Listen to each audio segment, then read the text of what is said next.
안녕하세요. 크리스찬 만나 정현숙 사모입니다. 우리가 살다 보면 급박한 정말 위기의 순간을 만나게 됩니다.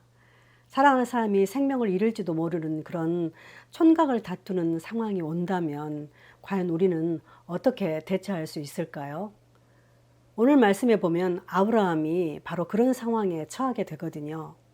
13장 끝에는 아브라함이 롯을 떠나 보낸 후에 헤브론에 이르러서 하나님께 제단을 쌓으며 믿음의 길을 가겠다고 다짐하는 모습이 나오거든요. 그런데 14장에 넘어가니까 뭔가 심상치 않은 분위기가 나와요. 시날 왕 아브나벨, 엘사살 왕, 아리옥, 엘람 왕, 그롤라오멜 등 이름도 잘 열거하기 힘든 그런 4개 국가의 4명의 왕들의 이야기가 막 나오거든요. 그리고 소돔 왕 베라, 고모라 왕 비르샤 등 작은 나라의 5개 왕의 왕들의 이름도 나옵니다. 성경 읽다가 갑자기 왜 이런 알지도 못하는 나라의 왕들이 나오지? 이렇게 의문 들지 않으셨어요? 바로 롯의 상황을 보여주려고 이렇게 나온 거거든요. 4절에 보니까 이런 말씀이 나옵니다. 이들이 12년 동안 그돌라오멜을 섬기다가 제13년에 배반한지라. 그러니까 작은 나라 소돔과 고모라 등 5개 나라들이 엘람 왕 그돌라오멜을 10년 넘게 섬기면서 조공을 바치고 그렇게 해온 거죠. 그러다가 13년째 그런 나라를 배반하게 된 거예요. 이제는 더 이상 너희 나라들을 섬기고 싶지 않다 이렇게 배반한 거죠. 그러자 엘람 왕 그돌라오멜을 비롯해서 강대국 4나라가 연합해가지고 소돔과 고모라 등 작은 5개 나라를 이제 치겠다 그런 전쟁이 붙은 거죠. 그러니까 5절에서 10절까지의 상황이 전쟁 상황이거든요. 그런데 그 결과 어떻게 됐죠? 힘이 센 강대국들이 작은 나라를 이긴 거예요. 그리고 이 강대국들이 그 작은 나라였던 소돔과 고모라의 모든 재물과 양식을 빼앗아가고 거기에 백성들을 사로잡아 갑니다. 그런데 그 소돔 땅에 누가 살고 있었죠? 바로 아브라함의 조카 롯이 살았던 곳이잖아요. 내 왕이 소돔과 고모라의 모든 재물과 양식을 빼앗아가고 소돔에 거주하는 아브라함의 조카 롯도 사로잡고 그 재물까지 노력하여 갔더라. 13절에 보면요. 도망한 자가 와서 아브라함에게 조카가 잡혀갔다고 알려주거든요. 그러니까 아브라함이 제정신이 아니었겠죠. 롯이 누구입니까? 롯은 아브라함이 정말 자식처럼 돌봐준 너무도 귀한 조카고 떠나보낸 지 얼마 되지 않은 그런 상황인데 그 롯이 잡혀갔다고 하니까 얼마나 놀랬겠어요. 그래서 롯이 죽을지도 모르는 너무도 급박한 상황에서 아브라함은 롯을 찾으러 집안에 있는 병사들을 데리고 바로 뒤쫓아가거든요. 아브라함이 그의 조카가 사로잡혔음을 듣고 집에서 길리고 훈련된 자 318명을 거느리고 단까지 쫓아가서 모든 빼앗겼던 재물과 자기의 조카 롯과 그의 재물과 또 부녀와 친척을 다 찾아왔더라. 정말 죽을 위기에 놓였던 롯이 아브라함 덕분에 다시 살아나게 되고 아브라함은 롯을 데리고 이제 돌아오게 됩니다. 그런데 아브라함이 돌아오는 길에 소돔 왕과 살렘 멜리세덱을 만나게 됩니다. 아브라함이 그돌라오멜과 그와 함께한 왕들을 쳐부수고 돌아올 때에 소돔 왕이 샤웨 골짜기 곧 왕의 골짜기로 나와 그를 영접하였고 살렘 왕 멜기세덱이 떡과 포도주를 가지고 나왔으니 그는 지극히 높으신 하나님의 제사장이었더라.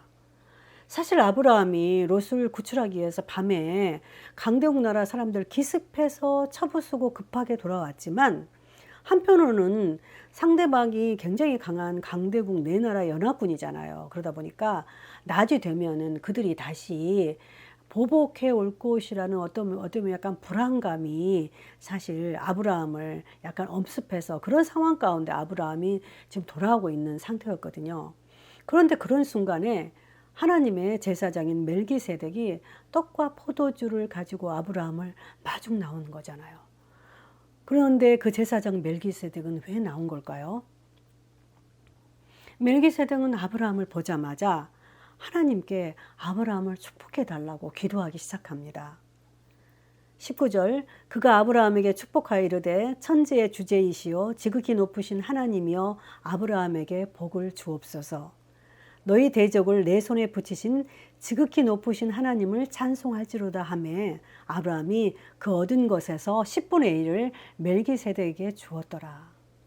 아브라함은 자신을 축복해 준 멜기세덱이 너무도 고마워서 롯을 구해 오면서 찾아온 재물들 중에서 10분의 1을 드리게 됩니다. 왜 아브라함은 10분의 1을 드렸을까요? 사실 10분의 1을 드린다고 하는 것은 하나님이 내 주인이시요 내 모든 소유는 내 것이 아니라 하나님께로 나온다는 것을 인정하는 어떤 그런 믿음의 행동인 거잖아요. 아브라함은 자신이 318명의 사병으로 강대국 연합군을 무찌른 것도 그래서 그 소득을 얻은 것이 온전히 하나님의 은혜였음을 고백하는 그런 행동이었죠. 아브라함을 축복한 멜기세덱이 누구입니까? 히브리서 7장에 보면 멜기세덱에 대해서 이런 말씀이 나옵니다.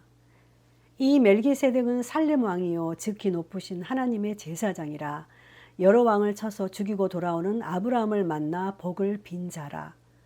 아브라함이 모든 것의 10분의 1을 그에게 나누어 주니라. 그 이름을 해석하면 먼저는 의의 왕이요 그 다음은 살렘 왕이니 곧 평강의 왕이요. 아버지도 없고 어머니도 없고 족보도 없고 시작한 날도 없고 생명의 끝도 없어 하나님의 아들과 닮아서 항상 제사장으로 있느니라. 이 사람이 얼마나 높은가를 생각해보라.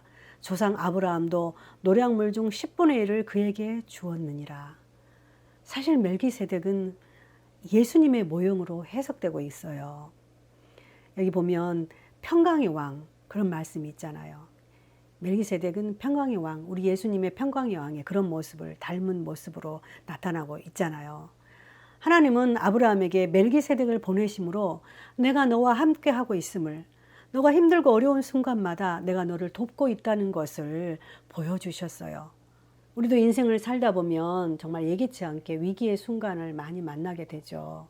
아브라함도 롯을 잃을 뻔한 너무도 급박한 순간에 자신의 병사를 이끌고 기습작전으로 그 사개 나라의 그 강대국 연합군을 치고 롯을 구해왔지만은 정말 이 모든 사건이 오로지 하나님의 은혜고 도우심이었다는 사실을 멜기세덱을 만나면서 정확하게 아마 더 실감하고 깨달았을 겁니다. 멜기세덱이 하나님께 아브라함에게 복을 주옵소서 말씀하신 것처럼 예수님은 오늘 또 우리를 향해서 우리에게 누구누구에게 복을 주옵소서 이렇게 간구하고 계실 것입니다. 위기의 순간에도 우리와 함께 하시는 그 하나님을 늘 잊지 마시고 우리에게 예수님이 늘 친구처럼 옆에 계신 것을 아시고 그분을 믿고 힘내시면서 믿음의 길을 꿋꿋하게 걸어가시길 바랍니다. 오늘도 화이팅 하시길 바랍니다. 감사합니다.